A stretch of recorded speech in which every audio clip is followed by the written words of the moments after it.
All right, and with that, we're going to go ahead and get started. Good morning. My name is Patrick Maynard. I'm an emergency manager with the Ventura County Sheriff Office of Emergency Services, and welcome to this Thomas Fire Burn Area Informational Town Hall meeting. We got quite a list of speakers lined up for you today. The goal is to educate you on the post-fire conditions that are out there and any flooding potential we may be looking at for this, not just this winter season, but the next few winter seasons, between 3 and 5 years. Before we get too far into this, though, I'd like to invite up Supervisor Steve Bennett to say a couple opening words. Thank you, Patrick. I just want to thank you for being here. These professionals can help the community a lot better if the community is informed, and then you really can work seamlessly together when the crisis comes. So by being here today, you're making their job easier to protect you in the long run, and I really appreciate that. That's what sort of community is all about. I would like you to help us out by just identifying where you're from, just so that we have a sense of the audience as we go. And so how many of you are from this Upper Ojai, Sulphur Mountain, Area 6? All right, great. And then, thank you. All right. And then how many of you are from Matilah Canyon, Area 9 here?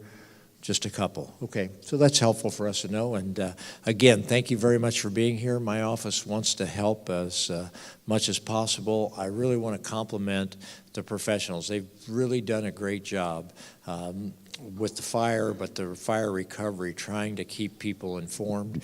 But if you have a question, you have a problem, we're all inspired, I think, to do our very best during this time. And in my office, we want to help you, so don't hesitate to contact me, steve.bennett@ventura.org. You can call, you can find it on the website, et cetera, if there's anything my office could do for you. And I'll turn it back over to Patrick. Thank you. Oh, I'm sorry. There is a representative from Hannah Beth Jackson back there, if you'll put your hand up again. And that's Betsy. And so if you have any questions for Hannah Beth Jackson's office, contact her. Thanks. Thank you, Supervisor. So this morning when you walked in, you should have received a green sheet that looks like this. This is for questions. And once we get through our handful of speakers this morning, we'll do a question and answer period. We like to save those questions for the end, just to keep the flow of things going. So if you have questions as we go through this, please write them down. We'll collect these, and then we'll read them all at the end of the presentation and do a Q&A session.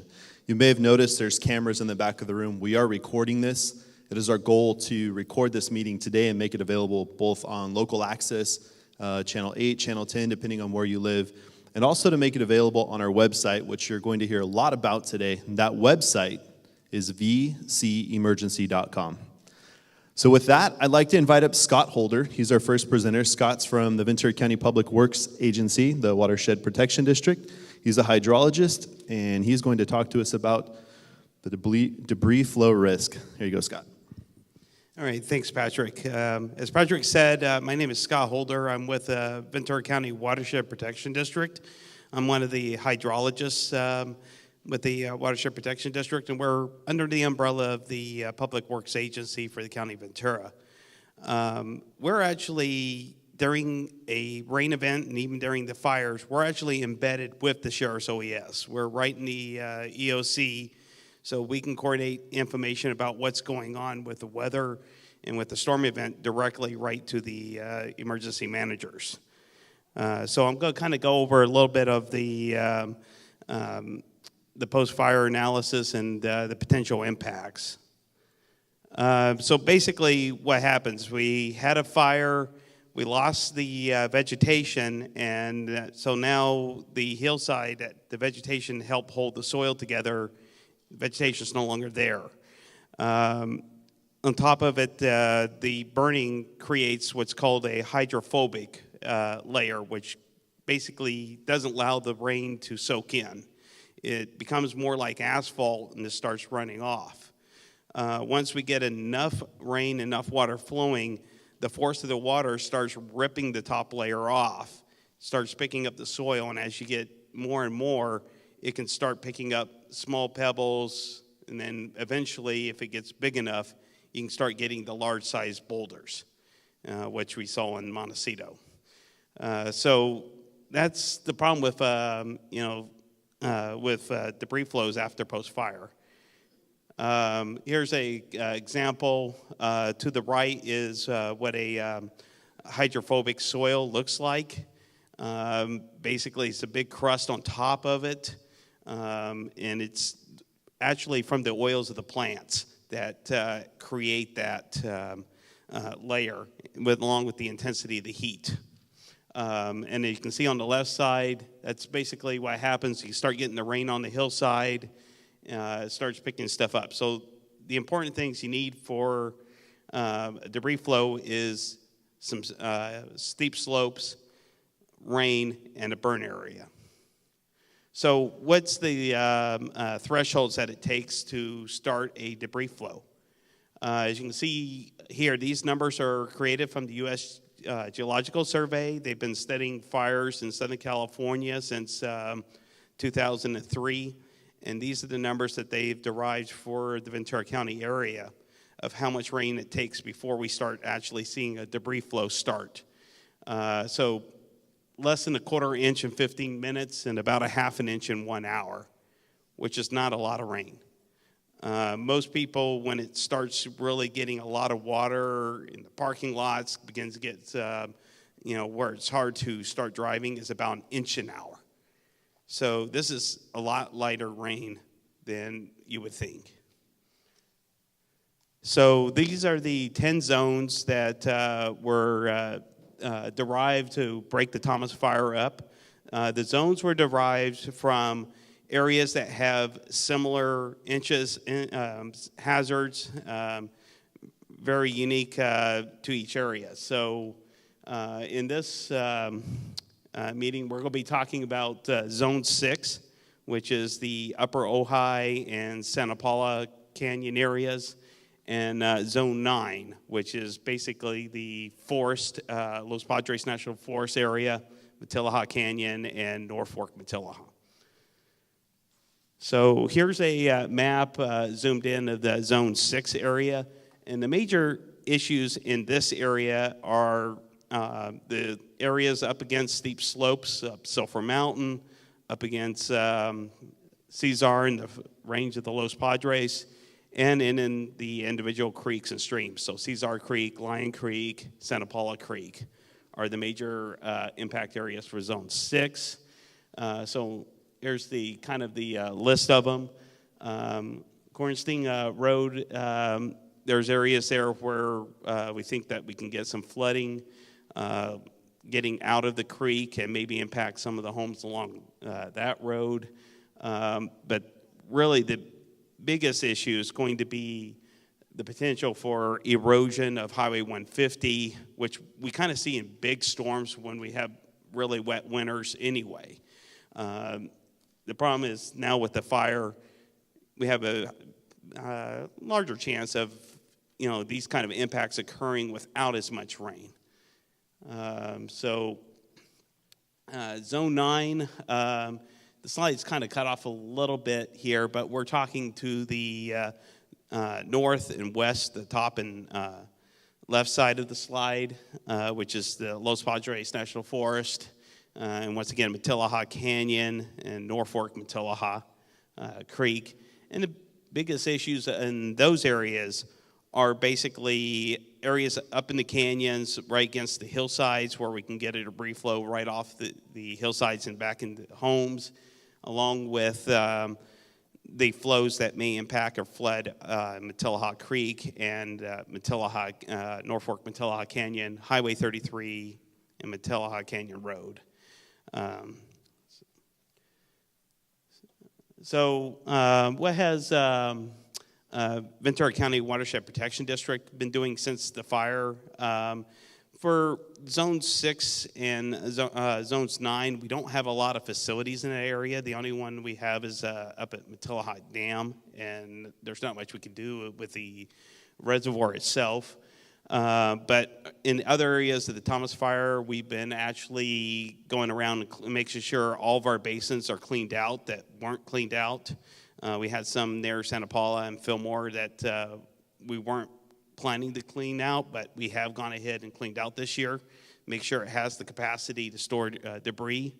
And then we've also been making sure that our concrete line channels and make sure that we can keep debris from coming into the channels before at the beginning of the channels, and also make sure that the channels there are cleaned out. For naturalized channels, they're pretty much meant to be natural. So, in some areas where we have right-of-way and jurisdiction, we've tried to clean out some of the vegetation in those areas. But for most of the natural channels, they're meant to be that way. We can't actually just go into the channel just because there's a channel there unless we actually have right-of-way or some kind of agreement to go onto private property. So those are the main things that the district has been doing. When we do get into a storm event, the district we not only look at what the National Weather Service and talk to the forecasters in Oxnard, we also have a consultant meteorologist, Fox Weather LLC. They're out of Fortuna, California. And they basically give us a rainfall forecast that can give us the peak 1 hour intensities that we think that we can see, so we can match those up against the debris flow threshold. And we can also take that, the rainfall estimates, and put into models that tell us how much flow we think is going to be coming down the different rivers, and see if we may have any kind of flooding impacts along any of the rivers. And we can get this information up to 5 days ahead of time. Of course, closer to the storm event, better our forecasts get. But it's unfortunately, weather's not an exact science. It's there's a lot of art into it. And, as you've seen for a lot of the forecasts, sometimes they're good, sometimes they're not good. I mean, everybody remembers the monster El Nino from a couple years ago. That turned out to be one of our driest years. So here's going back to the January 9th.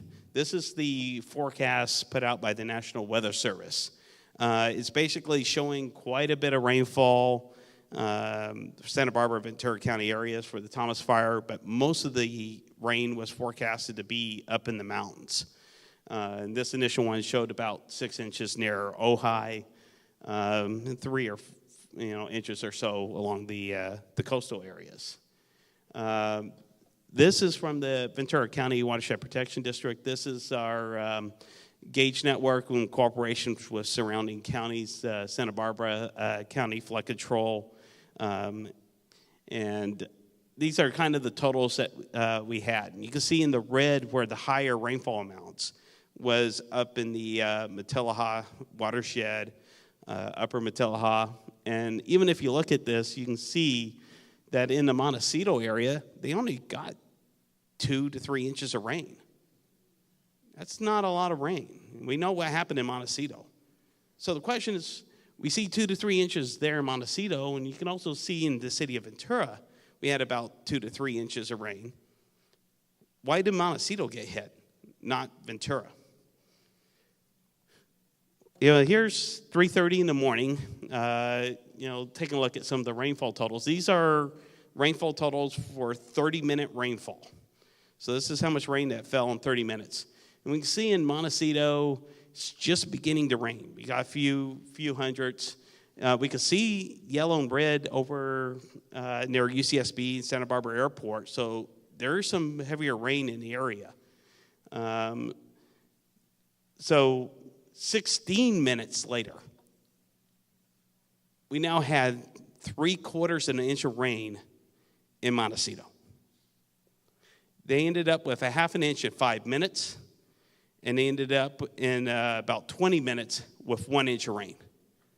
It was very heavy rain that occurred in a very, very short amount of time. And at this point, there was already mud and debris flowing onto the 101.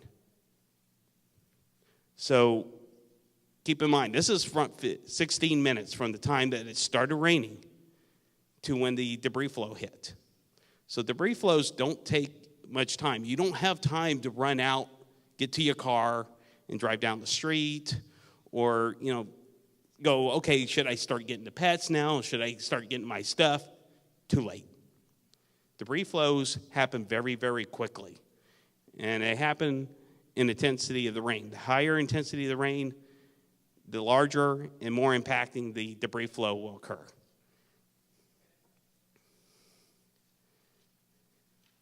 So what should you do to be prepared for a debris flow?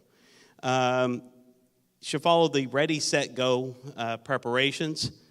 I'll go into a little bit more in depth of that, and there will also be more people talking about that today. You also need to be aware of what the weather forecast is, when the rain's going to occur. Is it going to happen overnight? Is it going to happen in the afternoon when I'm gone? And you also need to know your local area. You know, you have a house and you got this nice big ditch coming, hillside with a V in it coming right down to your backyard. You may know that something might be coming down that. And the other important is it's been talked, there's the address right there, vcemergency.com. That's the site for Ventura County where all the agencies in response to the Thomas Fire and any kind of emergency in general will be posting information. So here's a snapshot of Zone 6. When you go, we have rain gauges up at the top showing you how much rain is occurring, so you can actually monitor the rain gauges inside each of the zones. And we also have a map of the zones so you can zoom in. And there's also information on there that would list if there's any evacuations, where evacuation centers are, all that kind of information. Here's an example for Zone 9. Same thing. Obviously, in this one, you can see that we actually exceeded the debris flow thresholds. They're in red.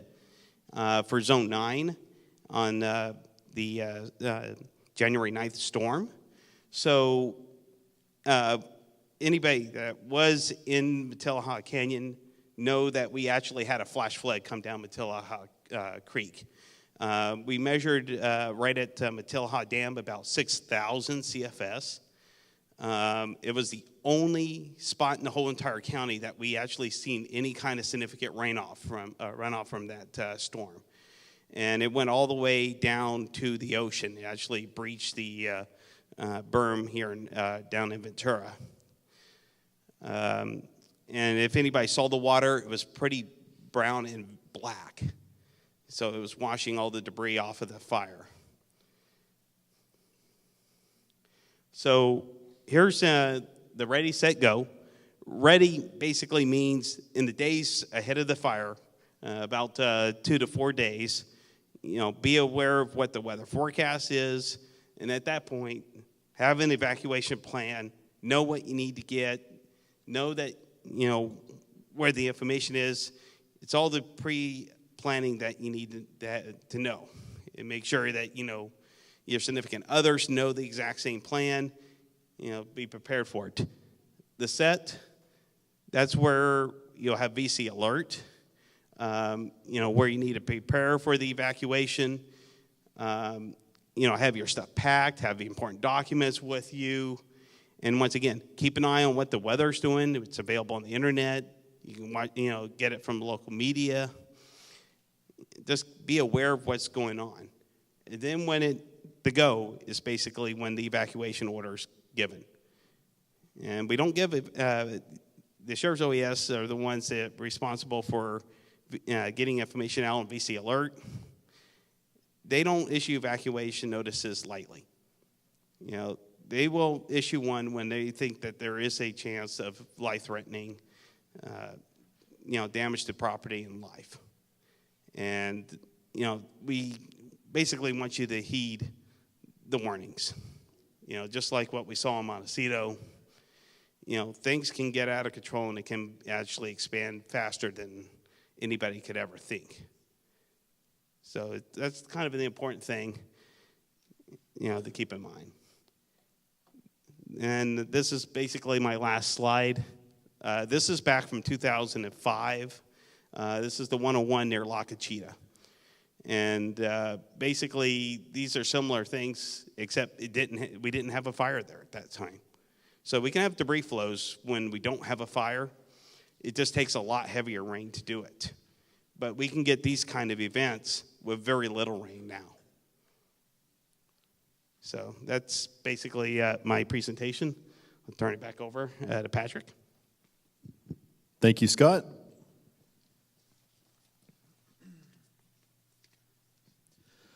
So as I mentioned earlier, my name is Patrick Maynard. I'm an emergency manager with the Sheriff's Office of Emergency Services. My presentation is really going to tell you a little bit about what we're doing both before a storm makes landfall and also what we're doing while the storm is making its way through our county. Thanks. So prior to every significant storm, and when I say significant, I mean you're seeing media hype about it. It's looking like it's going to be a good storm. We pull a team together, and Scott described this earlier, but I'm going to elaborate a little bit on that. We have representatives from all fire agencies, so both city and county. We have representatives from the American Red Cross, the National Weather Service, Watershed Protection District, local law enforcement. So for most of you in this room, it's the Sheriff's Office. We all come together and we look at the storm potential. Where is this storm likely to impact us? What type of rainfall can we expect? And we try to determine the overall impact. Now, if anyone follows forecasting and models, you may notice that a lot of times we get alerted to storms 4 or 5 days out, and then finally when that storm arrives, it's either maybe on par with what they said. Sometimes it's completely different. Maybe it doesn't rain at all. We're going to get an inch of rain next week. Then that inch turns into a quarter inch. And then maybe it's just enough to wet the car and have, issues there. We try to make our evacuation decisions within a 12 to 24-hour window right before that storm makes landfall. So very rarely, if ever, will you receive an evacuation notice from us relative to a storm that's incoming any further advanced than 12 to 24 hours. And here's why. There's a number of models that are out there that are used to forecast weather. And as Scott mentioned earlier, forecasting is a bit of an art. It's not an exact science. There's a lot of art to it. As we get closer and closer to that storm, those models start to come into alignment. So 4, 5, 6 days out, one model saying one thing, another model saying another. And a lot of times, believe it or not, one model may say 3 inches, one model may say a quarter inch. It's not unusual to see huge discrepancies between models. As we get closer and closer to that storm making landfall, however, a lot of times those models finally start to agree with each other. And that allows us to better determine what the impact is in our county. So like I said, 12 to 24 hours before a storm is when we're going to really start taking a serious look at the implications of the incoming weather system. And really what we're looking at is for, as Scott described, rainfall in excess of 1/2 inch an hour. That's where we have the potential for debris flow. Now, you may have seen other mapping products out there. There's some really good reports out there. One's called a BEAR report from the Forest Service. There's a report that was done by CAL FIRE, the Watershed Emergency Response Team, the WERT team. A lot of those reports and maps that they produce go into burn severities, and they start talking about potential for failure in some areas. Some areas are low risk, high risk. What we want people to know is if you are in a post-fire area, know that 1/2 inch an hour could cause you issues. We don't want you to get caught up in, it's low risk, medium risk. Know that if there's a 1/2 inch an hour rain, 1/2 inch an hour intensity rainfall in your area, it is very likely you could see debris flows. And that's why when we put these evacuation notices out, Scott mentioned it earlier about Matilaha Canyon. During our last storm, it was forecasted to be heavy rain up there, not necessarily high intensity, some moderate intensities up there, but a cumulative total that was in excess of 5 inches. When we see things like that, we think we need to evacuate. We're going to do that. And some of the other areas, we didn't issue evacuation notices. We issued some voluntary evacuations. Again, we're going to analyze the storm's potential ahead of time and determine where we need to issue those evacuations. The reason why I'm telling you that is we do not issue evacuations, especially mandatory evacuations, on a whim. So please don't ever think that, they're just being overly cautious. We realize, believe you me, we realize what an inconvenience evacuations are. They're a headache. They're a headache for you. They're a headache for us. So we're not looking to drum up headaches for anybody with this. It boils down to public safety. And when we see a potential, we're going to issue a mandatory evacuation if it rises to the occasion. Once the storm arrives, that monitoring process continues. We don't stop there. If the storm is of significance, our Emergency Operations Center will activate. We'll have representatives, again, from all those agencies I mentioned earlier. And we monitor the rainfall as it progresses. For example, as our last storm made landfall, we're watching that storm as it tracks across Santa Cruz Island. And when it crossed Santa Cruz Island, or maybe Anacap Island, Santa Cruz in this instance, we saw it drop 9/10 of an inch of rain in about a 15-minute period. An incredible amount of water was dropped at Santa Cruz Island. That storm ended up tracking towards Montecito, didn't track towards Ventura County.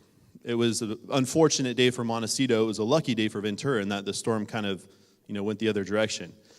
That just as easily could have come towards us here in Ventura County. And while rainfall was predicted that day, it wasn't predicted to that severity. A lot of times these storms start to intensify as they make landfall. So while we see forecasts, we know we may have some decent cumulative rain totals. We don't know exactly where those cells are going to go to drop that rain. We're responsive. We're watching it as it makes landfall and being alert to increased activity from certain cells. So when we saw that cell making landfall and saw its potential, again, had it turned towards Ventura County, that may have changed our actions. We may have had to do a just-in-time mandatory evacuation notice to some areas that were just under a voluntary. La Conchita being one of them. I know that doesn't really impact anyone in this room, but had that turned just a little to the right as it was tracking in, it would have tracked right into La Conchita. Now, the tail end of it did make it into La Conchita, but again, that's what we're doing behind the scenes. So both ahead of time, we're watching the forecast, we're paying attention to that, we're trying to determine what impact it's going to have, and then while these storms continue to make landfall and make their way through Ventura County, we're monitoring that as well. Again, I need you to help us take care of you. When we evacuate areas, when we issue mandatory evacuations, we're doing it because we have a good, reasonable idea that something is likely to occur. In the last storm, we were pretty spot on with what happened up in Matilaha. So please, when we issue these, listen. If you have questions, call us. We're going to talk about our hotline in just a second. Scott mentioned the different zones. We broke the county up into zones, primarily because this burn area is so large. And if you've ever heard the Weather Service issue weather alert during a rainstorm for a burn area, a lot of times they just say, Doppler radar indicated heavy rainfall in the Thomas Fire burn area. Well, that could be from Santa Barbara to Santa Paula. That's a long distance, right?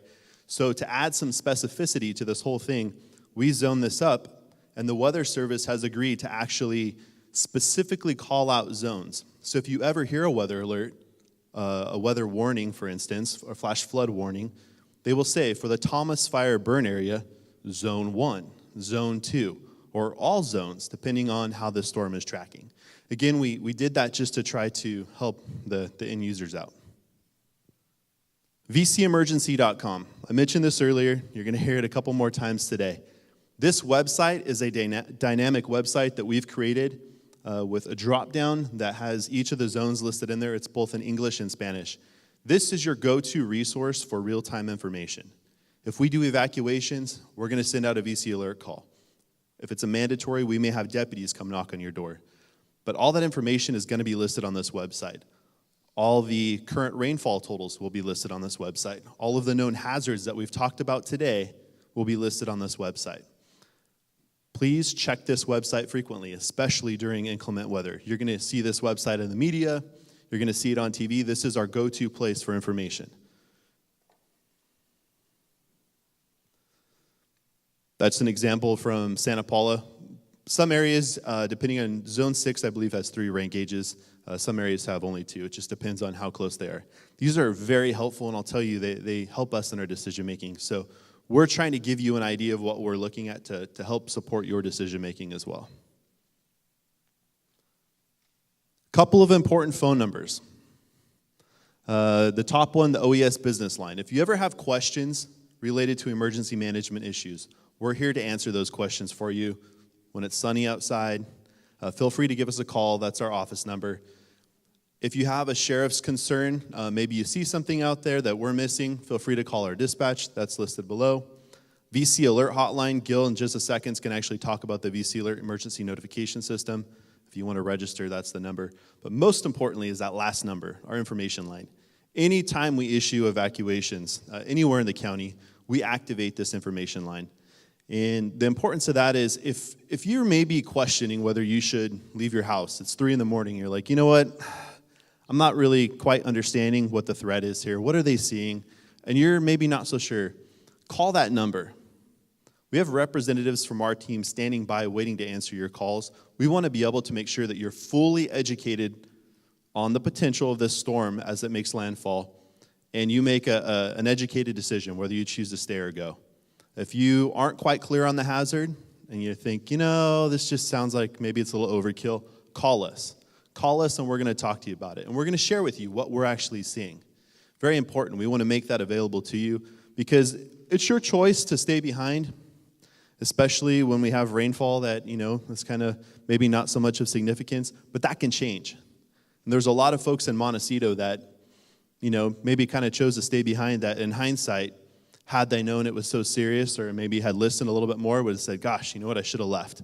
I don't want that to happen here in Ventura County. That's why we're making this number available to us, or to you rather. Please call us if you have questions. And that's it for me.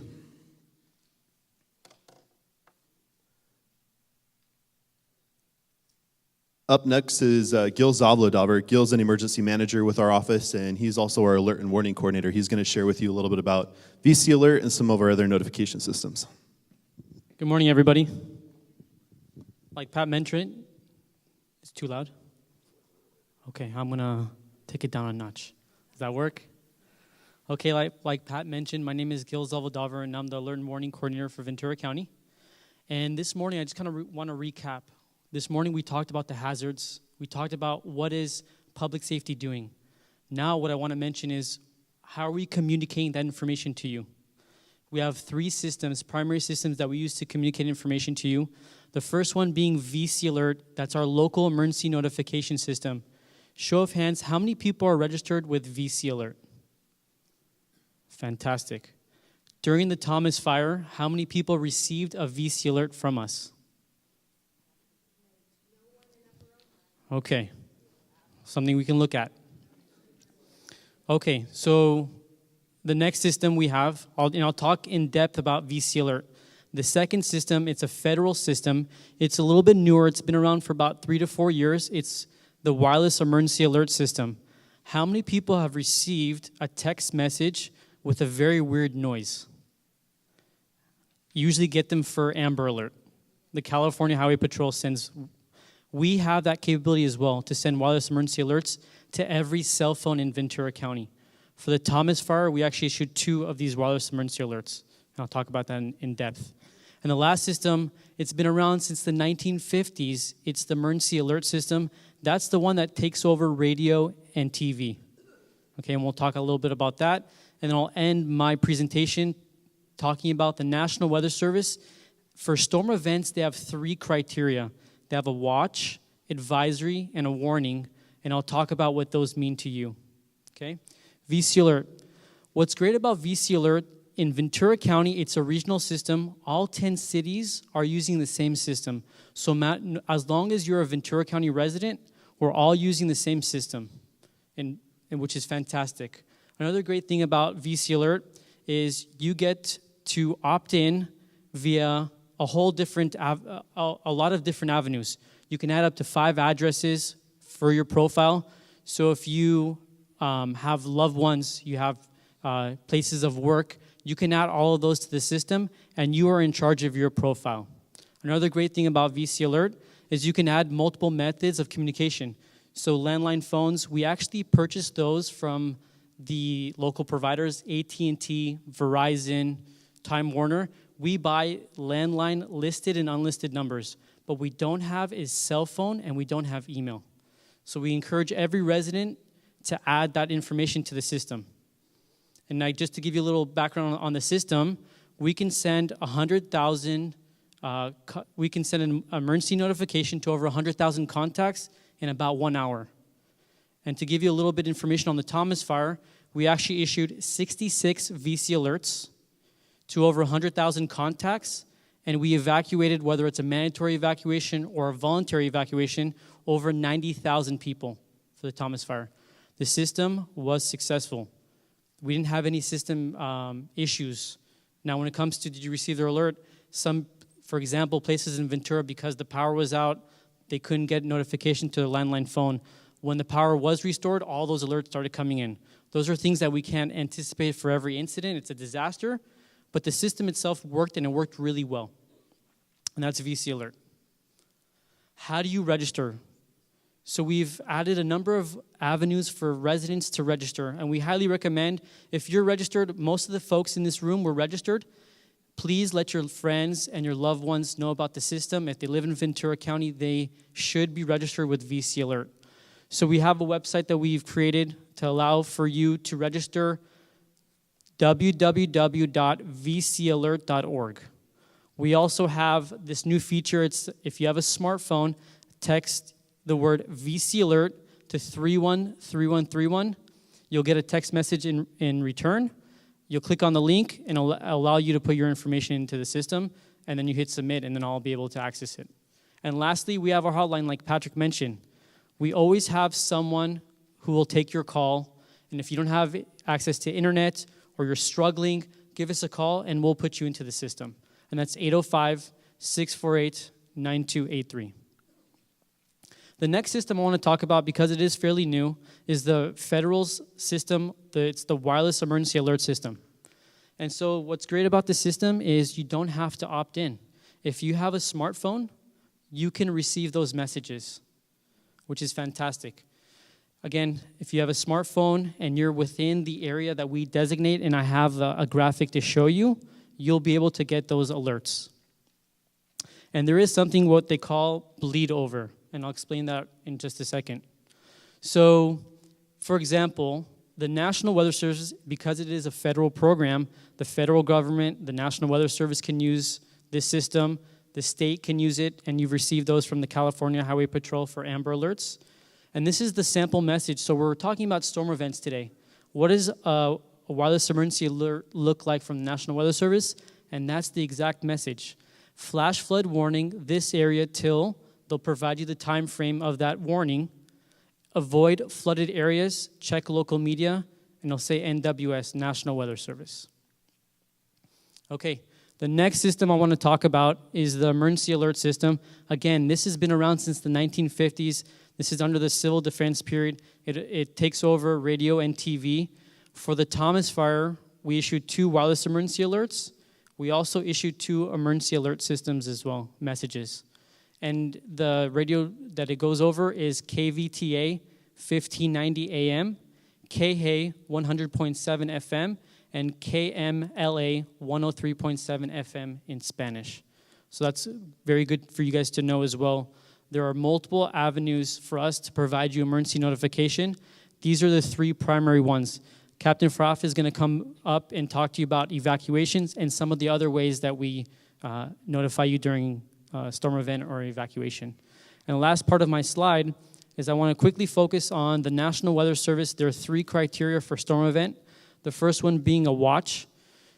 During a watch, conditions are favorable for flooding. This is probably in the 2 to 4 day range. They see a storm coming. Let's say they say it's for the Thomas Fire burn area.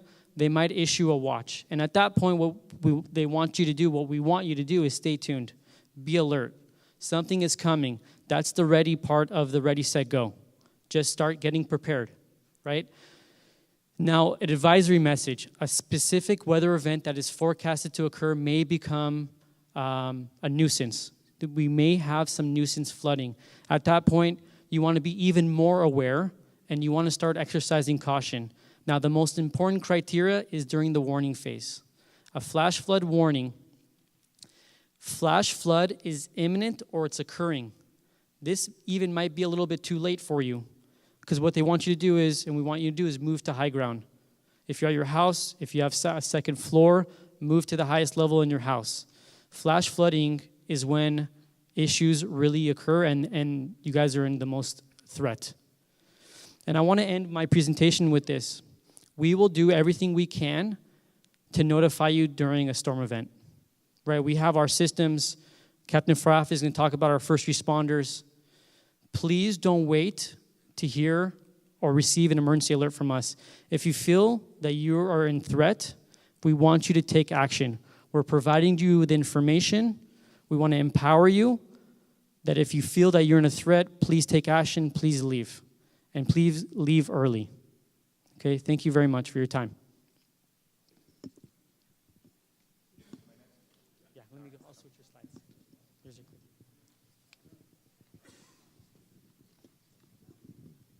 All right, I'll put up my presentation here in a second. So I got a chance to speak to a lot of you in Upper Ojai during the community meeting. One of the things that I want to reemphasize about the alert system, and VC Alert in particular, is we have to have warning to be able to give you warning. When the fire happened on Koningstein Road, there was no opportunity for warning initially. Evacuations were actually taking place before the VC Alert went out because the fire started. Storms, we have the advantage of knowing for days in advance that they're coming and we can prepare for them. Fires are not that same beast. If you happen to be at ground zero of a fire, we're probably not going to get a VC alert to you in time. You need to make those decisions for yourself to get out. We live in Ventura County. We hadn't had a fire like that in a long time. There was a lot of brush. When we have wind events, there's a high potential for fire, and this is something that's going to be for the rest of the time you live in Ventura County and probably Southern California in general, is that when we have wind events and you have dry brush, be prepared to leave and don't wait for us. Okay, we are going to do our best to get there, but on any other day in the Ojai Valley, we have 5 deputies that are working. That's it. So if there's an emergency that's occurring, and they're busy during the day, right? They're handling domestic violence calls, they're handling burglary calls, they're doing, taking people to jail and those things, and we don't get a heads up on a fire starting. When it starts, we have limited staff, and we're calling people from home. We're using our volunteers. Our volunteers that we use for our evacuations in Upper Ojai were our search and rescue teams. They were able to get there within about 40 minutes from when the fire first started, and these people are coming from all over throughout the county. The search and rescue coordinator actually came down from Lockwood Valley to lead them on the evacuations. So just know that there's a little bit of difference between the fire alert that you're going to get and then potentially the flood warning that you're going to have. We're going to know well in advance of when a storm is coming, generally speaking, and we're going to be able to give you that information the best that we can, knowing that we don't have a crystal ball, right? We can't predict what the weather is going to do, but we're going to be ahead of it enough so that we can give you the information that we have so you can make an informed decision. So that's the biggest thing. The biggest takeaway is you don't have to wait for us to save yourself, right? If you feel that you're, like Gil had said, if you feel that you're in a hazardous location, be prepared to leave. If you live in Upper Ojai, know that if you're going to leave, it had better be early on in the storm because, as you all know, Highway 150 becomes flooded very quickly, and you're going to become landlocked sooner than probably anybody. And same thing with Upper Ojai. Matilaha Canyon is the same way. So when we did the evacuations on this last storm, it wasn't so much that we were worried about the people in North Fork and Matilaha Canyon debris flows for their homes themselves, but we weren't going to be able to get any equipment into you because the boulders that are going to come down onto Highway 33 are going to make it unsafe for apparatus to get to where you're at. So that's why we did a preventative evacuation for those areas so that we could get you out safely if you wanted to leave and let you know that if you don't leave, you're likely going to be isolated. So that was why that happened. Okay, so Gil had talked about VC Alert, right? That's going to be our number one way that we're going to notify you of evacuations or other information that you need to know. Door knocks. We are going to do our best when we have a mandatory evacuation to go door to door and let people know that they're being evacuated.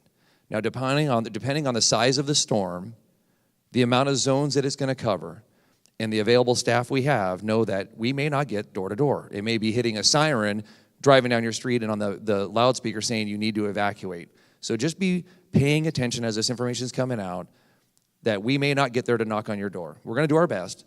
And like the storm that hit last month, the one that did the damage in Montecito, we had an additional 20 deputies and search and rescue members in the Ojai Valley prepared to do evacuations. We were waiting because we thought the storm was going to hit us.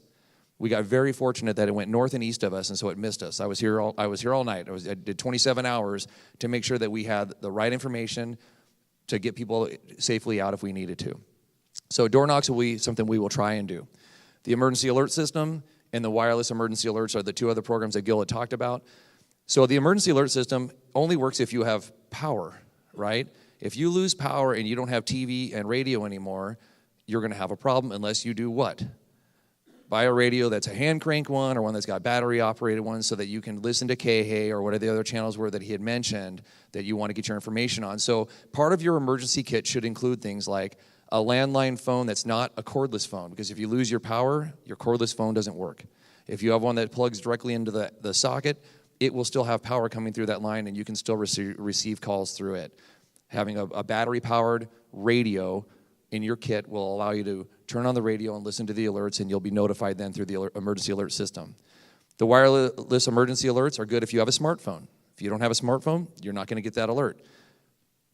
The 5 addresses that he mentioned that you can sign up for, that's not just for you to sign up for 5 addresses. If you have family members and friends that live outside of the burn area, they can sign up for your address too, and they can then also try and reach you to let you know that there's a problem, because if you lose all connectivity and you forgot to charge your phone and now it's dead, and now you're not getting any alerts that you had hoped to get, at least you have somebody who can call you and say, hey, this is what's going on, and you have some information. You can also call the hotline that Patrick had mentioned as well. So a voluntary evacuation order is when an alert's going to go out and say this is a voluntary evacuation order.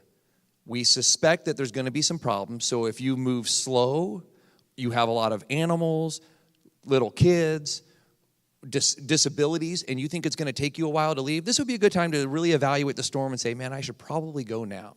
Or in cases like we had in the Vista Burn area, where they're at the bottom of a hill of a steep slope with channels going right towards those homes, if we issue a voluntary evacuation for those folks, they might want to just leave, right? There's going to be a good chance that at any amount of rainfall, like the original speaker had said, it doesn't take much to cause this debris flow, right? It's not a sprinkle, but once again, from the time that it starts raining, 16 minutes later is not enough time to evaluate whether or not you need to leave.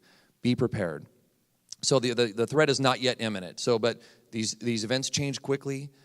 We can get storm warnings that come in, additional thunderstorms that crop up during the storm that'll bring heavy rainfall that may not have been forecasted. Weather is very turbulent, so just be prepared for that. Mandatory evacuation order. Okay, this is one where we believe the danger is imminent. And as has been said before, the sheriff does not believe in evacuating people from their homes unless we really believe that you need to leave. If we go into a mandatory evacuation order, we're going to open up a shelter for you in an Ojai that happens to be Nordhoff High School. There'll be other shelters that will be potentially open, because depending on where you're at in the valley, it may be safer for you to go south rather than north up into the valley as well. But those will be part of the alert that comes out in our partnership with Red Cross, which is why they're embedded in our Office of Emergency Services and our EOC Center when we're tracking rains.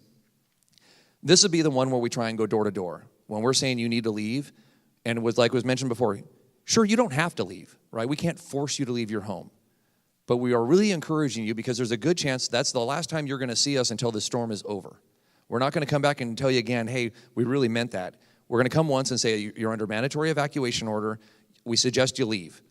If you choose not to, we're going to get your name and phone number that we notified you and you chose not to go, and that'll be it, and then we're going to leave. And then we're going to go evacuate your neighbors.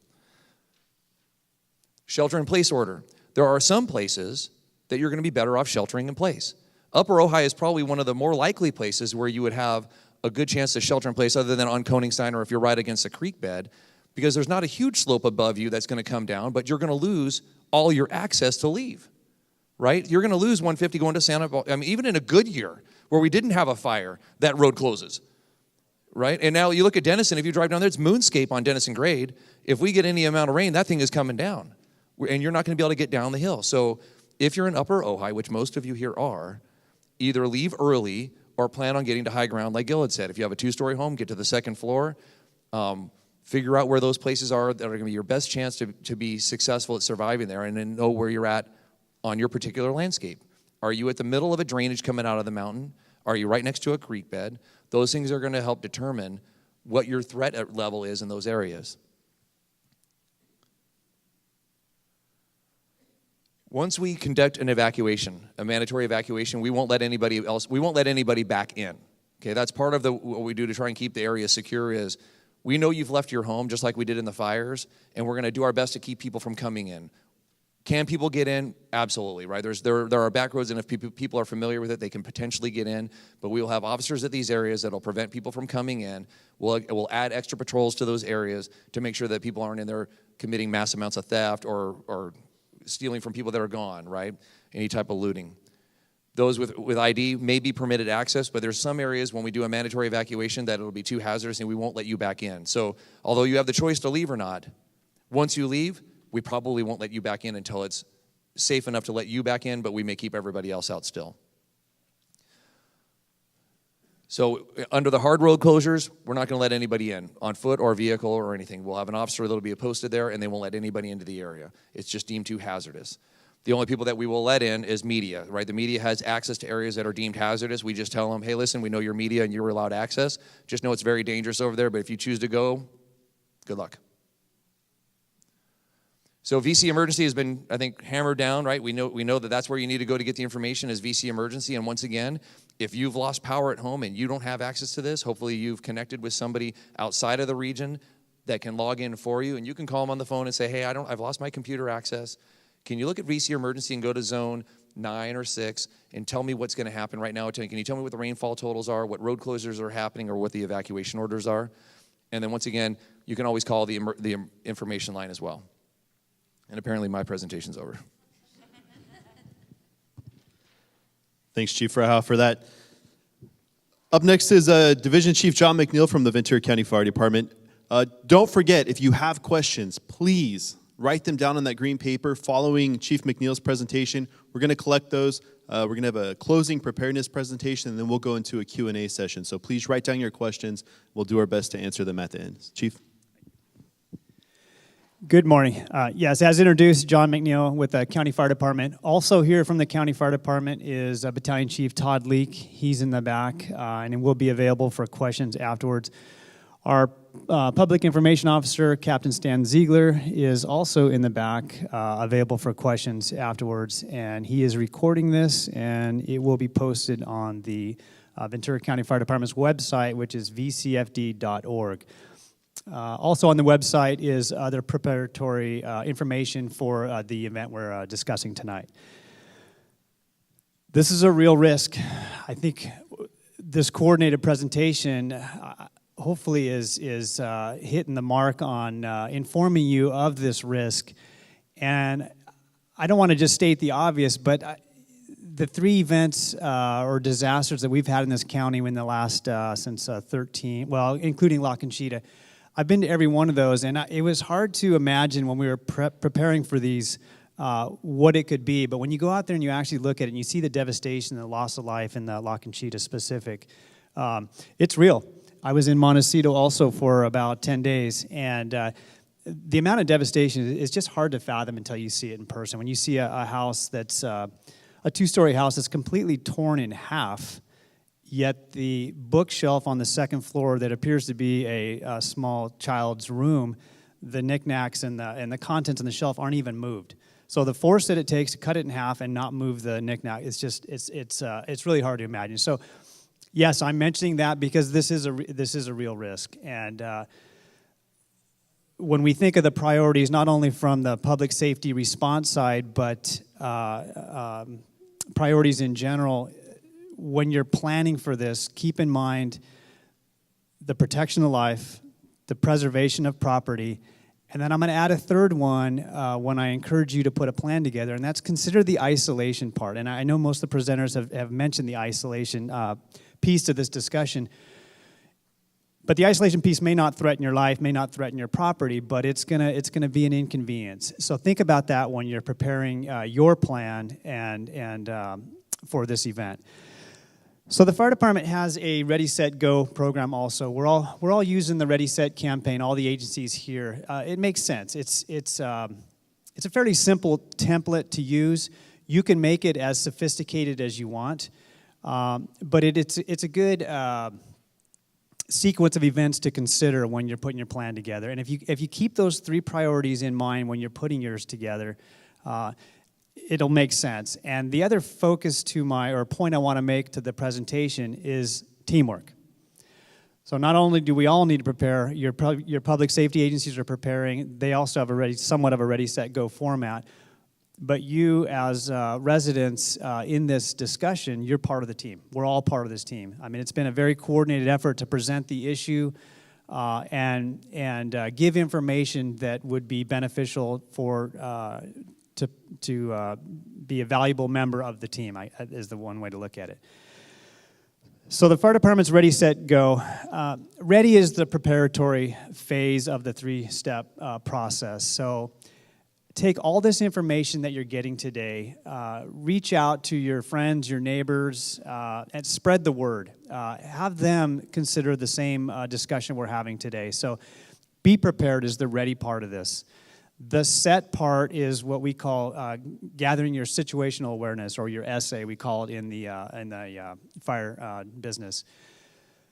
Set is that middle phase. It's where you're getting ready to go if need be. You've done all your preparation up to that point, and you're gathering the information. You're talking to your neighbors. You're putting you're getting ready to implement your plan that you've prepped for. So that is the transition phase. The go part of this is all the information that's been presented today as far as how your public safety and your public agencies gather that information and get us ready to go is what it is. And when I say us, it's everyone. It's the 911 responses. It's the residents evacuating and heeding the orders and evacuating and allowing us or the response to get in and do what we need to do. The challenges for emergency response is when we've had an evacuation based on all the data that you've heard today. It's a calculated decision, and you heard it from the county OES folks. No one wants to have to put an evacuation out, but again, we're basing our actions on those priorities, and if it's to save life and preserve property, we're going to put the evacuation out. So the challenge is when you're responding into those areas that have been evacuated and there's limited compliance on the evacuation, the added challenge for your public safety response is we now have to consider who left, who didn't leave, and we don't have a real clean process for that. So we're going to validate every house, every location that's been evacuated that we've gone into that's had some devastation or potential for devastation. So please help your public safety agencies by having a solid plan, being ready when it's time to go, and then when the evacuations and the time comes to go, that we heed the warnings and we all join in together and have a successful outcome. So we'll be around afterwards for questions. Thank you.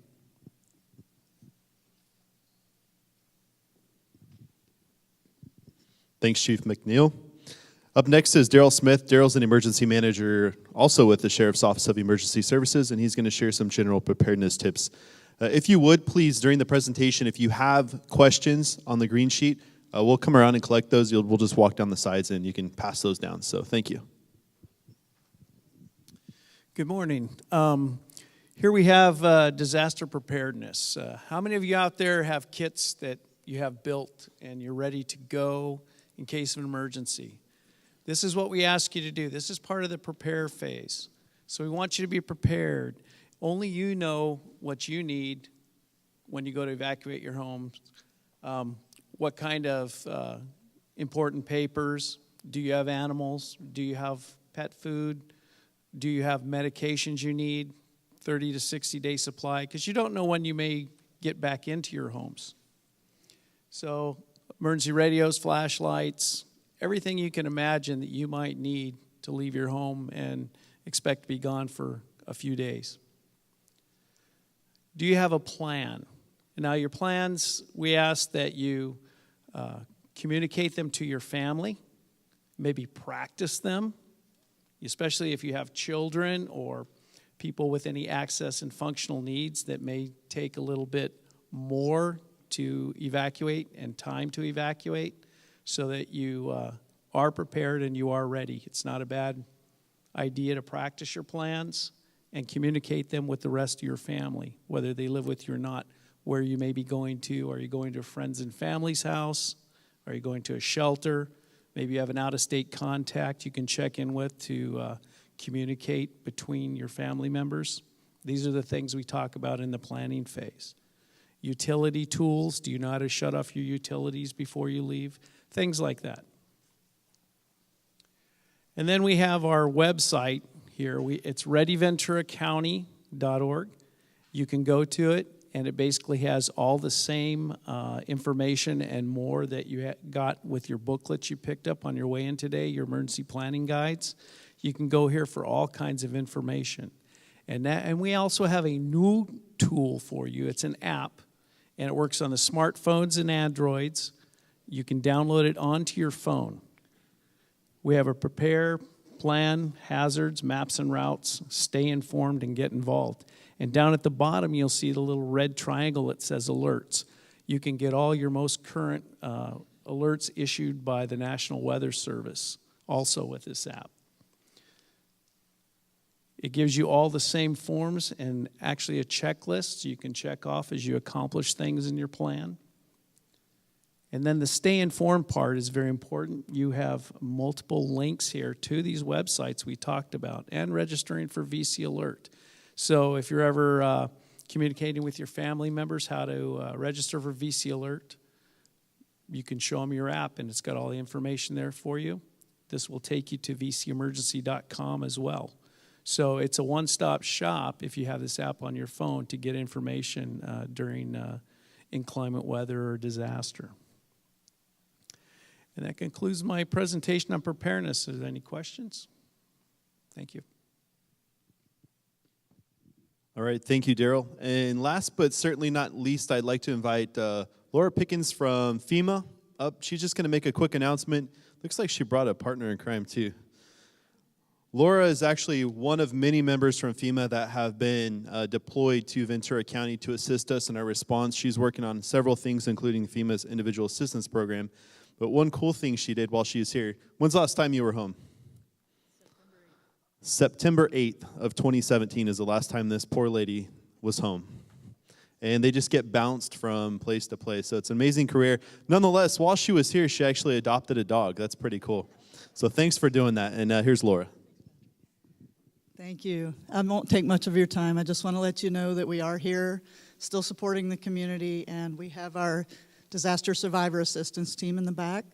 So if you have any questions after the Q&A, not sure what FEMA does, want to just talk to us, we're in the back. And this is our official smile coordinator, Gus. Thanks, Laura. And our deadline for individual assistance, March 16th. So if you haven't talked to FEMA yet, you were impacted in some way by this incident, please visit FEMA. They have a local office. Go talk to Laura before you leave today. The deadline to apply for individual assistance is March 16th. So once that date passes, if you have not spoken to them, you have not provided your information, there's not going to be a lot they can do for you following that date. So very important. With that, I'd like to invite up all the speakers, and we're going to go through the question and answer session. So come on up and join us. I'm going to do my best to pass these questions out to the respective speakers. And if you're good, I'll let you start off with that one. Jump right in. All right, so the question was, with only 2 ways out of Upper Ojai, should the Upper Ojai residents be evacuated earlier than other county residents? So to answer that, so yeah, one of the things that we look at, and part of the reason that we decided the 12 to 24-hour evacuation and alert to our communities are, if the storm is due to hit at 2 o'clock in the afternoon, and we've already had our strategy meeting, I'm not going to call you at 2 in the morning to tell you it's time to evacuate.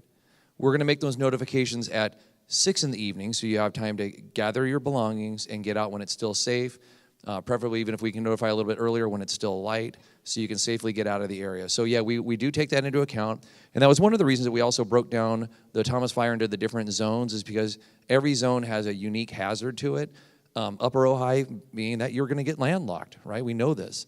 So if you choose, you know you're going to stay because you have no intention of leaving, and you don't think you're in dire need of the debris flow per se. You might have water, and there might be, you might even get water in the house that you can help sandbag for, but be prepared. Have food, have water, have some supplies. They're going to help sustain you, because it's going to be a while before we get those roads open and we get back to you. So if you choose to stay, just know that you need to be prepared for that.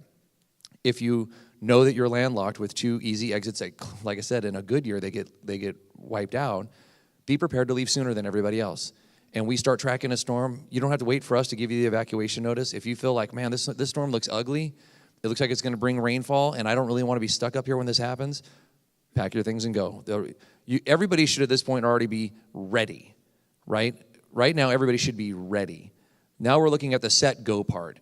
So the storm's announced, okay, the storm's 2 to 4 days out. That's time to gather your belongings and have them ready to go, and then you make the decision, or you let us tell you it's time to leave. But yeah, so yes, we will let you know earlier. And then there were some questions about the fires and the fires not being put out while the firemen are there, and that's not my bailiwick. I'll let Chief McNeil talk about fire strategy, and when you have limited resources, I can speak to this. When the fire is surrounding a community, the number one concern for everybody involved, first responders, fire and law enforcement, is life safety. It's not building protection. It's life safety. We want to get people out so we don't have deaths. Property can be rebuilt. Things can be restored. Lives cannot. So our number one goal in any disaster is life safety. Then it becomes down to, once we have the resources to do structure protection, which they were able to get to once we had resources here, but you're talking about a fire that started, and we probably had, even though it was a wind event and they had upstaffed, I can't speak to the numbers, but I know they had upstaffed to have additional firefighters there. But even with 8,000 firefighters that eventually got here a couple days into the fire, it was still burning out of control. So just be aware that there are some things that Mother Nature throws at us that are more than what we, as hard as we try and as good a job as we do, that are beyond our control to save every structure. And sometimes letting a structure go will save lives or more structures. So just know that it's nobody likes to lose a home. We don't like it. And I think on that Wednesday night when the fire started and we saw how fast it was burning, I mean, it was burning an acre a second. I'm sorry, Monday night. Monday night. It was all one day to me because I worked straight through. So Monday night when the fire started, and like I said, I was there all night long, we watched how fast that fire was burning. It was burning an acre a second. And when it burned the first house, you realize this thing is raging, right? We know this thing is going faster than we can get ahead of it, and it was all we could do to notify residents that were in its path, because I'm sure we've talked about this before, but there was 2 fires. It ultimately became one, but the first fire that started in Santa Paula and then burned towards Ventura, it actually took off and was moving faster than the Koningside fire originally. The Koningside fire started, and then it took a little while, and then it took off. So we did have a little bit of time to get our search and rescue team up there to do evacuations, but the firefighters and what the resources were battling a blaze unbeknownst to you, south of you, from Santa Paula to Ventura. So I'll let John McNeil talk about, or whoever he would like to speak about, the fire part of Upper Ojai. But do we plan on evacuating you earlier? Yeah. We're going to make notifications, and that's why we have our zones broken down, and we know that same thing with Matilaha Canyon. We want you to be able to get out safely, and we know that those areas are likely to get landlocked very quickly. So we'll plan for that. Yeah, I'd like to just add to that discussion on the, I think it was about putting fires out let me just say this. So our efforts that night during the fire, especially in the Upper Ojai area, limited resources, dealing with conditions that were somewhat unprecedented as far as fire behavior goes, but the priorities never changed. And if you were at the town hall at Summit School about a week into that, we mentioned that. And there were quite a few questions.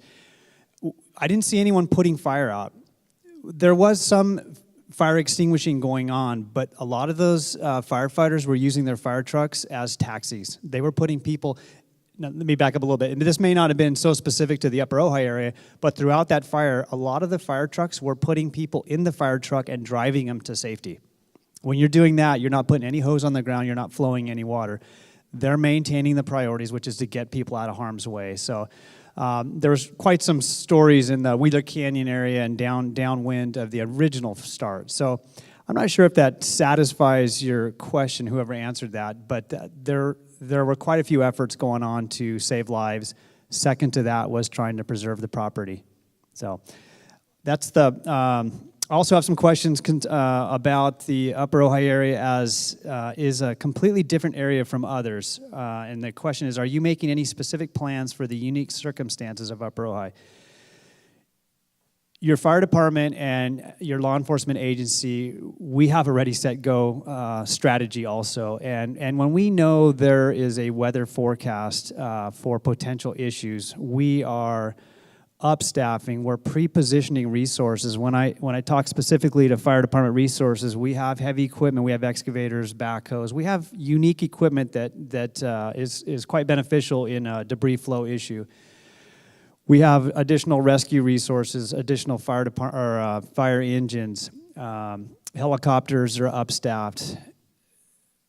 Back to the Thomas Fire, we had 58% upstaffing compared to our normal daily staffing. So we're leaning forward to, we're in that ready, we're in that set mode, and when it's time to go, we're adding those additional resources that are already pre-positioned and brought up to speed through conference calls and conversations with all the agencies represented tonight. So I just want to rest assured that we are leaning forward. There is a limit to what we can do as far as leaning forward, but we are leaning forward. I have one additional question. Are you mapping swimming pools before mudslides since they were a risk during the Montecito disaster?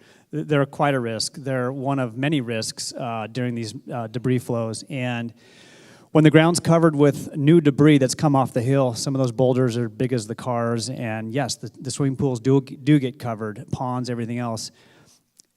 And I can speak to the fire department side. We're not getting to the detail where we're actually mapping every swimming pool in the neighborhoods. But what we do is we download information to tablets, and our rescue teams that are out on the forward advancement of these rescues and assessing the area, they're using aerial photos that doesn't require a connection to the internet. They're using those overlays in the actual ground they're standing on, and it's geo-referencing them. So we're using high technology, actually, to map in a sense, but it's immediate mapping. We're not doing a lot of pre-planning on actually drawing out paper maps and whatnot. But all those risks, not only swimming pools, but utility issues, high-pressure gas lines, electrical issues, anything that could come in harm's way. That's it. Okay, so one of the questions was, is there a method to place something at the driveway to let us know that you have left so no time is wasted? No, there's not. We're going to still go and make contact at the door just to make sure that we've laid eyes on the building to let people, to see if anybody's home or not.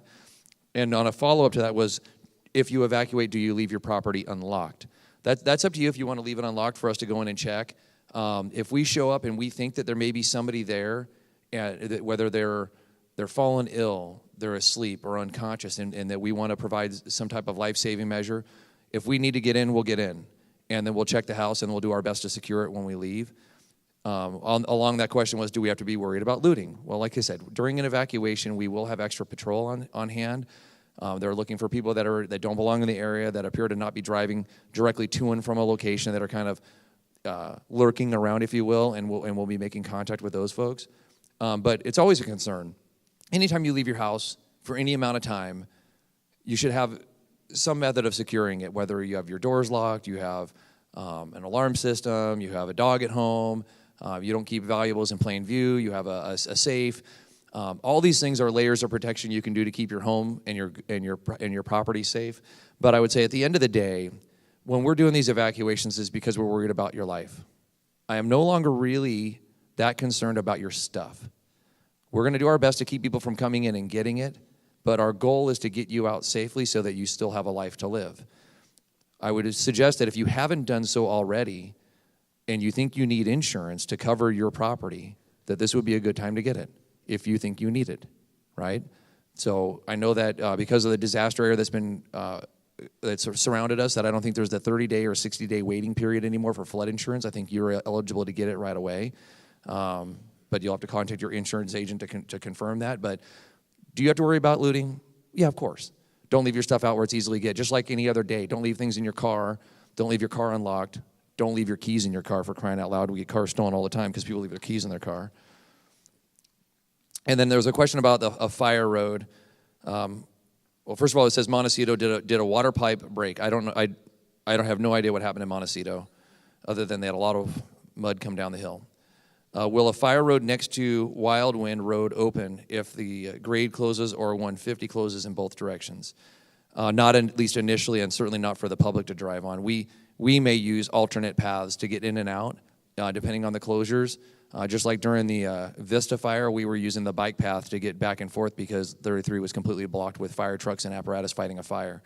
So we will use whatever mechanism we can to get our equipment through, both the fire department and ourselves have vehicles that can get through those areas.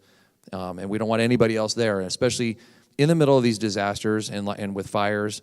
A lot of the time when we're doing road closures is because we have personnel that are working on that road and they're not expecting to see cars, and we don't want our personnel being hit by cars while they're trying to do their jobs.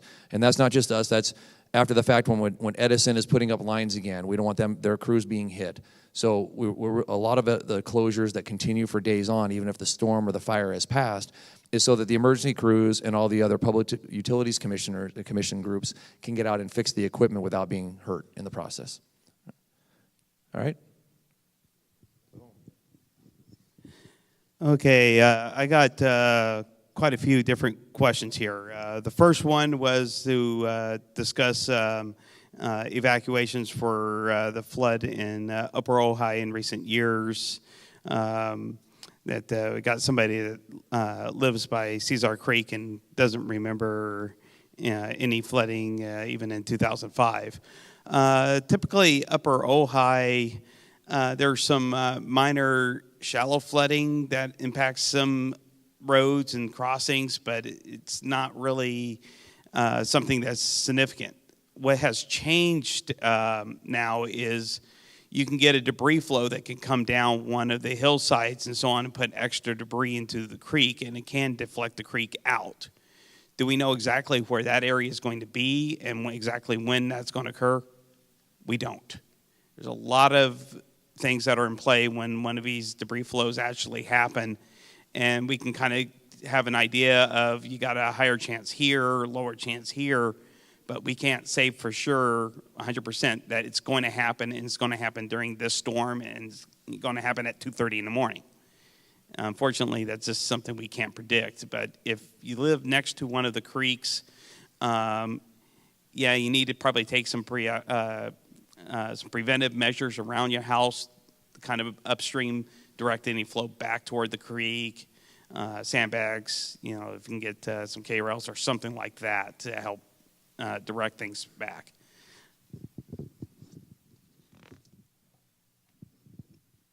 Okay, the next question is how risky in the chance for a debris flow on the north slopes of Sulphur Mountain Road area and East Sulphur Mountain Road. There are some areas that there's a higher chance, there are some areas that are a lower chance, but it all depends on the intensity of the rainfall when it falls. So yes, there's a potential for those roads to be cut off, especially if there's a slope ahead or a drainage and a little culvert that goes across. There's a chance that could get clogged and the debris goes across the road. But once again, it all depends on the intensity of the rain and in event, exactly where the heavier rain is. Like what happened in January definitely happened in Montecito, but didn't happen in Ventura.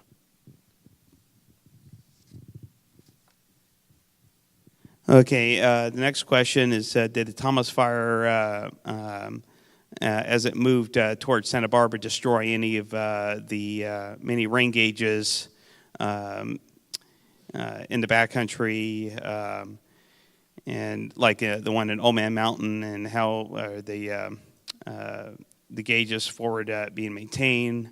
Are there any lost gauges being replaced? Yes, we basically in the Thomas Fire area, we had 25 rain gauges that were impacted in one way or another by the fire. We locked out where we only lost 3 rain gauges, completely destroyed. The 3 that got destroyed was Senior Gridley Canyon, it's just above Ojai, Nordoff Ridge, and White Ledge Peak. Some of our other gauges have sustained damage. We're trying to get repairs to those right away.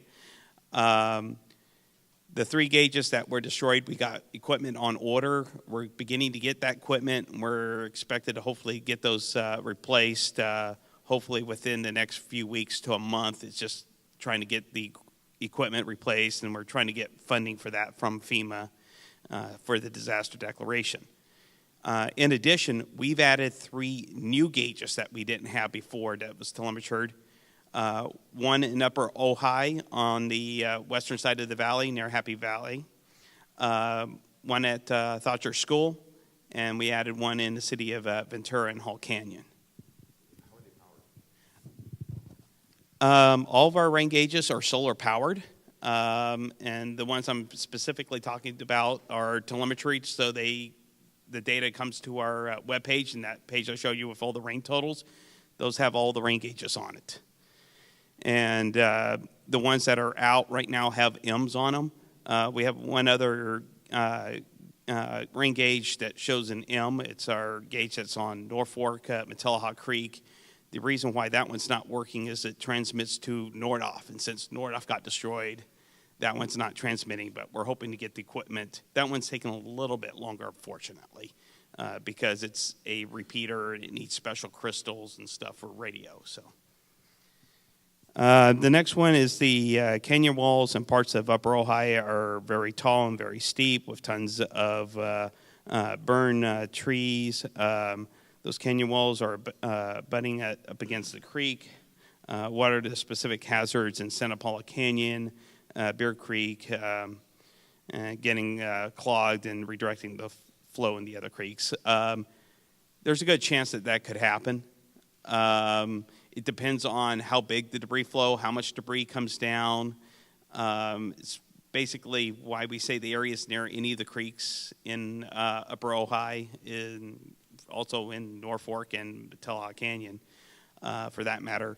It depends on the likelihood of the debris actually being in the right place to direct the flow. Obviously, with big rocks and a lot of debris coming down, the erosion potential is even higher. So there's a lot of chance that the roads may be impacted in a lesser rain event. So we could have something like what happened in 2005, take out part of Highway 150 in a much smaller rain event. Yeah. What about people that live in town that have the culverts behind their house or next to culverts? You're in the city of Ojai you're referring to? Yeah. The cement channels, the ones that are under Ventura County Watershed Protection District's jurisdiction, we're trying to put debris booms and stuff ahead of it to keep the debris from getting into the channel and clogging. I know the city of Ojai has also been doing quite a bit of work in where they have some of their culverts and stuff. We also have Stewart Debris Basin that's in the city, or just the north part of the city of Ojai. That basin's already been cleared out, and we're going to have equipment stationed there also so we can make sure we can keep that one kind of cleaned out during a rain event. Then the final one I have is Montecito had very steep hillsides up against the forest, and had a very historic debris deposited in the past. Is there any equivalent to Montecito's geological situation in Ventura County? Yes.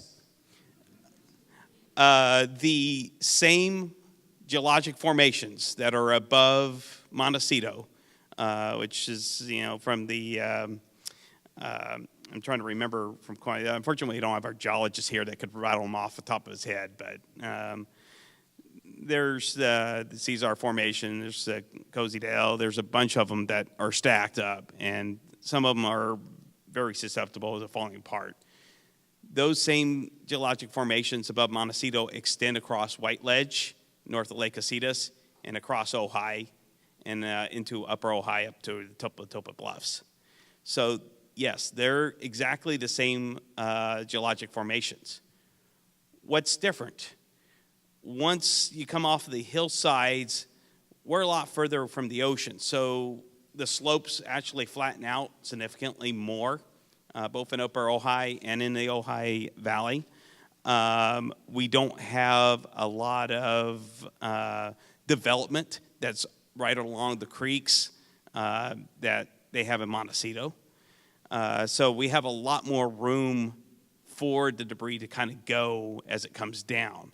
And there is evidence along both Upper Ojai and in the East Ojai alluvial fans of historical debris flows and deposits.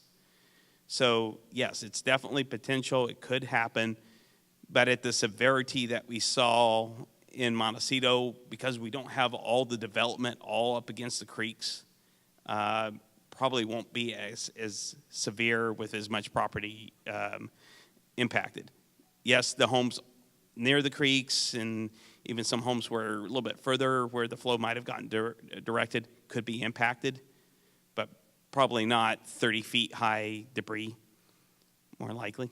The second question I have is, did your models for the January accurately predict the volume?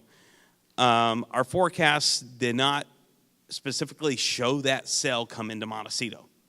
The models pretty much show that most of the creeks and streams were not going to have much flow. And in fact, that's kind of what we saw.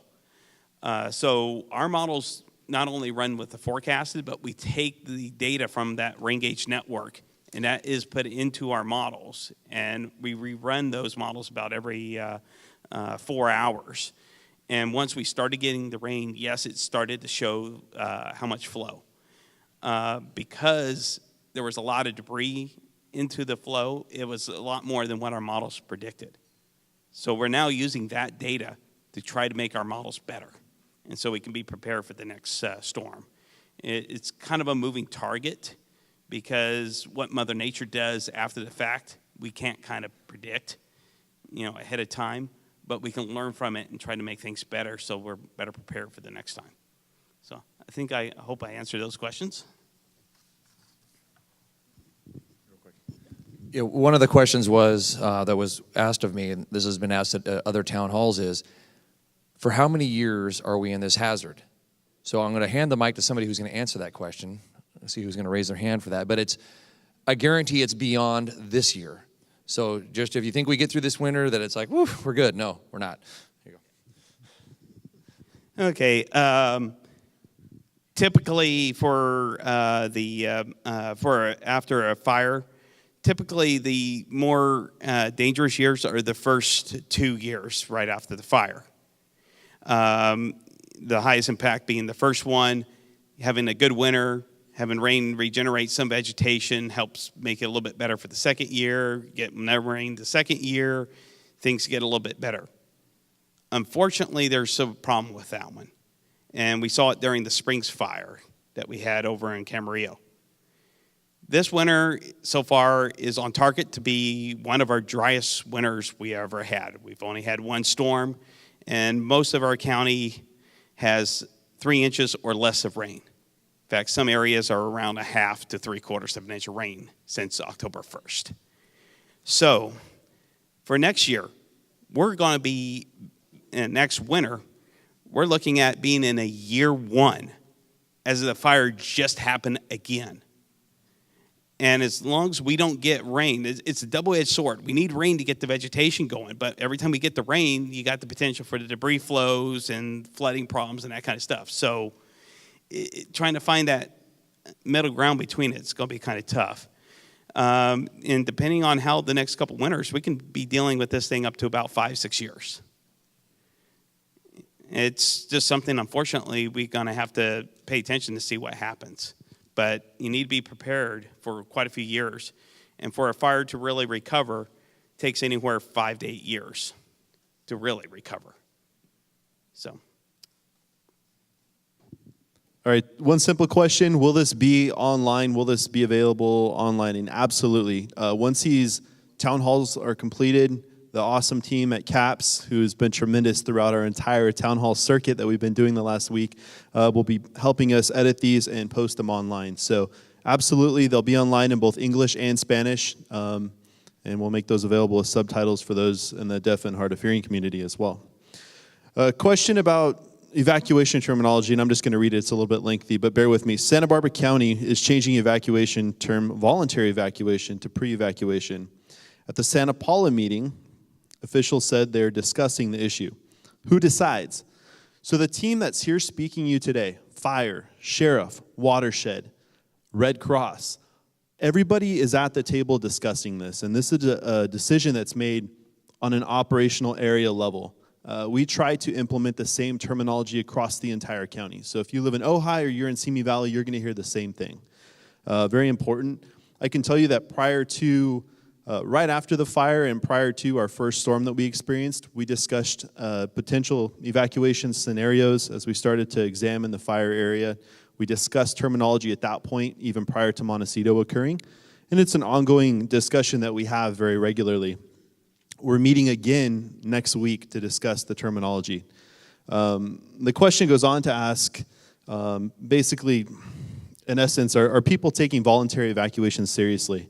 And the whole reason behind us having these town hall meetings and demonstrating how we're doing our decision making is to build confidence in what we do. When we say we're issuing a mandatory evacuation, again, we're not doing it on a whim. We're doing it with a lot of thought behind it, with a ton of experts behind us making those decisions. It's not just a wild guess as to what might occur. It's very precise. That's why we're here telling you about it, because we want you to believe us when we say it. Also, it's important that you understand what a voluntary evacuation is. I think if you just put those terms out there and you don't educate the community on what they mean, there's going to be confusion, especially at 3 a.m. out of nowhere.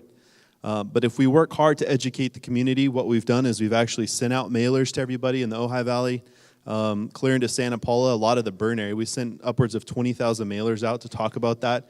We've put it all over our website. It's a regular talking point when Captain Freihoff talks at Rotary, or I go to Rotary, or any other public meeting. We talk about these things and try to educate the community. So I think we can get easily caught up in terminology and maybe some finger pointing as to, hey, it should have been said this way or that way. Bottom line is, if you educate the community and you put this out there as much as you possibly can, we build confidence in you. You guys believe in us, hopefully think that we know what we're doing. We hope that that leads us to success. Now, next week, we may decide that we need to change some of our terminology. But I can tell you that those two terms are consistently used throughout the majority of the state of California and have been for a very long time. So voluntary evacuation, threat is not yet imminent. Mandatory evacuation, the threat is imminent. And you saw the science that we're using to get that word out there. And I think there was one more. Chief?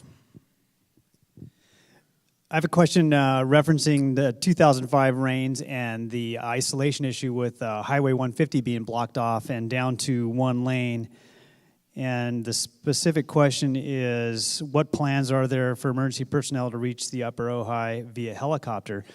And so the one lane issue is, we still have other emergencies that potentially can happen within the impact area of a debris flow. Or a fire, whatever the disaster discussion is, there's still people having medical emergencies. There's still need for law enforcement to get in there and mitigate law enforcement issues. So we're constantly trying to balance that need. The helicopter-specific question is, we have a joint air unit between county fire and sheriff that has 4 helicopters that have rescue capabilities. We also have access to the Coast Guard. We have access to the National Guard. We have access to LA County Fire, Kern County Fire, Santa Barbara County Fire. You get the picture. Just like we bring a bunch of fire trucks in to mitigate a fire, we have access to helicopters too. So to answer the question specific, yes, we will use helicopters if it's warranted. Again, this is a weather-related issue, and if the weather is such that we can't fly helicopters, we'll find alternative means to get in there. But helicopters are a high-priority use if we can use them. I had a second question. It was about, hang on one second. Are you considering turning off the grid on a wind alert days? A newspaper reporter recommended this because wind knocks down power poles and explodes transformers and starts fires, and that is all true. So what I can speak to on that is conversations Fire has had with Southern California Edison is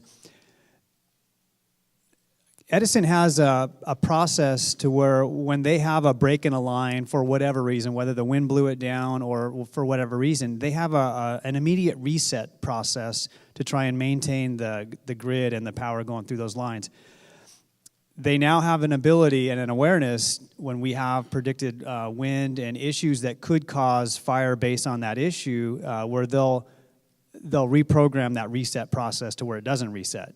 It'll have to be a manual reset based on some information that they gather. So there is efforts going out to adjust that process or procedure when there is wind alert. So hopefully that answered that question. So the follow-up to that question is, when the power goes out or we request Edison to shut down the lines for whatever reason, how do you now get your alerts, and how does all the alerting system, which seems to be electronic-based, how do we do that? So I'm going to pass that one on to Gil. Thanks, Chief. That's a great question, Chief. So I think there was another question that talked about, and I think when I mentioned who was registered for VC alert, did you receive a VC alert for the Thomas Fire? There's a question that I didn't receive one in the Upper Ohio. It could be for a number of reasons. Now, we talked about if your cell phone is required by the cell tower being operational. There's no power, you might not get cell service, you might not get a alert to your cell phone. Now, if you have a landline phone and it requires battery operation, or it requires power to have it work, you probably won't get the message. That's why we want you to have a number of different ways to get notifications, right? We talked about EAS, that's radio and TV. So radio, get a radio that's hand cranked, that doesn't require power, that you can get your message there. TV, if there's no power, then you can't get it via TV. Cell phone, if it's being impacted, the cell towers, you won't get cell service, you won't get a message. Landline, get a plain old phone that doesn't require power, you'll get it. And that's why we want you to diversify the way you register. Don't just have a landline phone in your VC Alert profile. Have your cell phone, have an email, have a lot of different backup systems so you can get our messages. Because I'll tell you, we're going to use every tool in our toolbox to notify you. We'll use first responders to do door knocks if it's safe. We'll use all the systems I talked about. We're still doing interviews. We're still going and doing town halls. We're doing press conferences. So we're doing everything we can to get the message out to you. Okay? Yeah. Yeah, you said something about those radio stations that have alerts to. Yes. In a truck, we evacuated the Fox Street down into out of here. It's like an hour to get there. Which everybody's leaving, but those radio stations weren't working. It's like Static? yeah, nothing. Yeah. It's possible. Look, it's a disaster. Yeah, and we heard the same thing in Ventura. So what you experienced in Upper Ojai happened as well in the city of Ventura, that because the power was out. And so we can't, and that's why we try to use every tool in our toolbox to get that out, just to make up. So if one system goes down, there's a backup, there's redundancies. So we have redundancy at public safety. We want you to have redundancy as well. And that's the preparedness level. Yes, sir. Power goes out, and we bought meter homes, should they turn off the main breaker on there where the meter is? So if a surge comes in later, it won't blow up the house or the surge. That's a great question. Anybody want to answer that one? More technical? Yeah, let me throw it over to Patrick. There is that potential on the electricity side. I'm not necessarily going to stand up here and encourage people to do that, because it is electricity, and if it hasn't been out and they're not sure it's out and we start playing with electricity. So I wouldn't encourage it, but if you're comfortable with it, it could prevent a further issue if you do the action you're talking about. Yes. Yes. And just to touch on one of the things that Chief McNeil was talking about staging equipment and being able to airlift in emergency responders. During this last storm event, we had pre-positioned equipment north of Lock and Cheetah, because if that mountain were to slide and block 101, we would be able to airlift emergency personnel north of that, and we had vehicles that were staged up there that we could use. The other thing that the chief talked about is important to know is that during an emergency, we're calling in additional resources, but we also have resources that still have a job to do that does not have to do with the disaster. There's still medical emergencies that are happening. There's still car accidents that are happening. So there are some fire personnel that you may see that are not participating in a big brush fire because their duties at that moment are other life-saving things that don't stop because of a disaster. Just like patrol officers are out still responding to domestic violence calls and out-of-control teenager calls and overdoses and those other things that still occur even in disaster. Those things don't stop for us.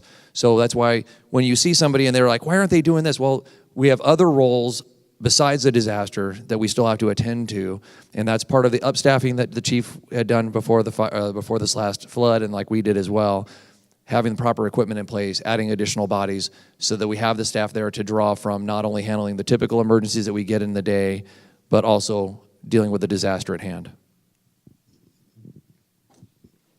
Thank you for that. I think we've addressed all the questions. There were a couple of requests of which we'll follow up with. If you ask for something specific, we will follow up with you. So appreciate those. I'll say this in closing, in that please understand that we have a team, a multidisciplined team that stands behind us. And it's nice at 3 a.m. when we're in the Emergency Operations Center, for instance, and I'm just an emergency manager, I can turn around and I have a hydrologist or a meteorologist right behind me, or a geologist right behind me that I can bounce questions off of. Maybe Chief McNeil comes up with some kind of, well, hey, what if, have we seen this type of scenario, that kind of thing. We have that communication going on both before and during these storms. So I say that again just to let you know that we are always watching. There are things that get by us, especially during fast-moving events like the Thomas Fire. The Thomas Fire was a career event for a lot of us. It was a super challenging incident, but we learned a lot from it, and we learn a lot from every incident, and we're constantly changing our process to try to meet the demand of some of the new things that we come up with, as a result of these incidents. So stick with us, please. Listen to what we say, especially during these evacuation scenarios. Know that we're doing our best to analyze these storms, and again, public safety is what we have in mind. We don't want a Montecito scenario anywhere in Ventura County. We had great response from our folks out in Camarillo Springs. We lost houses out there. No doubt that was going to happen. We didn't lose a single life, thank God. We lost 15 houses during one of those storms, but fortunately, we had an idea of that storm. We had analyzed it. We had communicated to the residents. Those residents were educated on the hazard. And when we said evacuate, they did. And lo and behold, that rainstorm came in and caused a heck of a lot of damage, but fortunately, nobody lost their lives. And that's how we hope to get this done throughout this Thomas Fire burn area the next 3 to 5 years.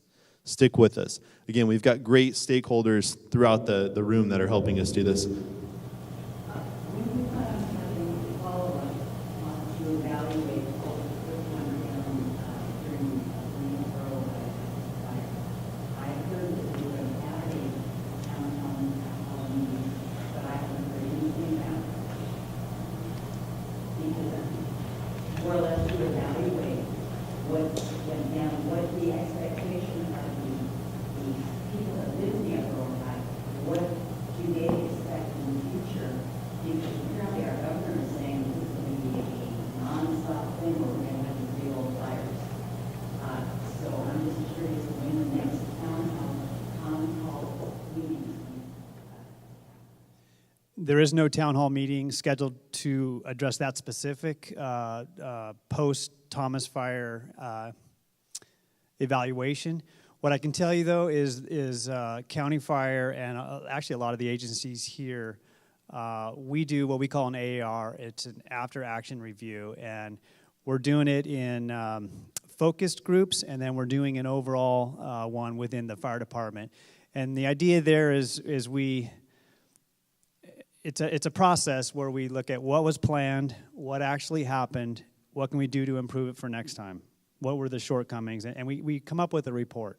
And I can speak to that only.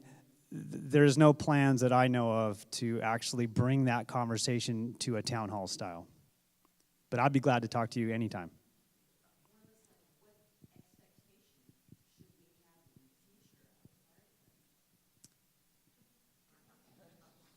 We're going to respond just like we did last time. I'm not sure of the specific question, but I'd love to talk to you afterwards. But whether it's a fire, it's a debris flow, it's an earthquake. By the way, we had one in LA that alerted me this morning about some type of earthquake. There are disasters that they're going to be with us year-round. We've heard it here more than once tonight, and it's about preparation. And a lot of the same points in this discussion can be used in a fire, in an earthquake, and everything else. So it's about preparation. Yes. The cell system is so important to us because the telephone lines that AT&T and Frontier provide were wiped out, and the cell towers continue to service us in the upper Ojai. We've got critical phone towers there. Those towers, do they have their own power supplies? Are they emergency backup? And if they don't, well, theoretically, the private companies that provide cell phone service to us, they're an absolutely important link to the emergency service network.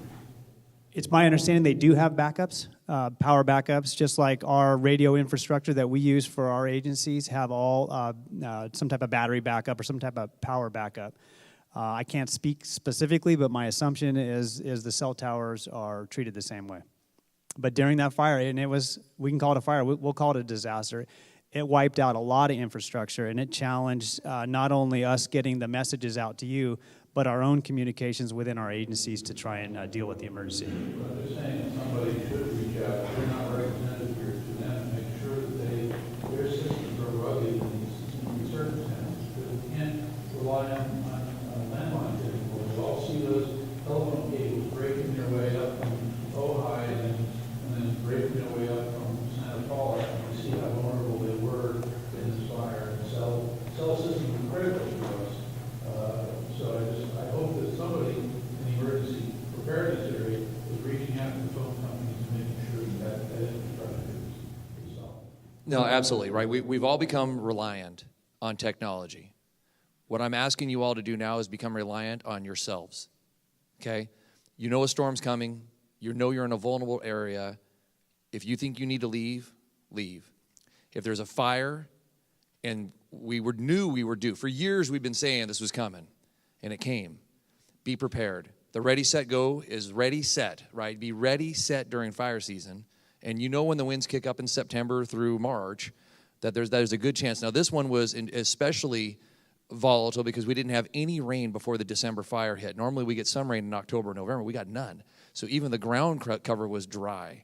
So I would say that you cannot become reliant on technology. And there's no system they can build that's going to be bulletproof.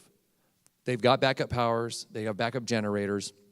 Our radio system in Ojai proper has a backup battery. The backup battery burned in the fire. So we weren't able to use it at all. Our water pumps for the Ojai Valley, 3 out of the 4 water pumps that pump water around here were burned in the fire. And they're not all right next to each other. They're in 3 different places, and they burned because the fire was so pervasive and so large and such a disaster, it really challenged all of our infrastructure. And that could happen again with a flood. It could happen again with another fire. And it could certainly happen with a major earthquake. Be prepared. Have supplies. Pay attention.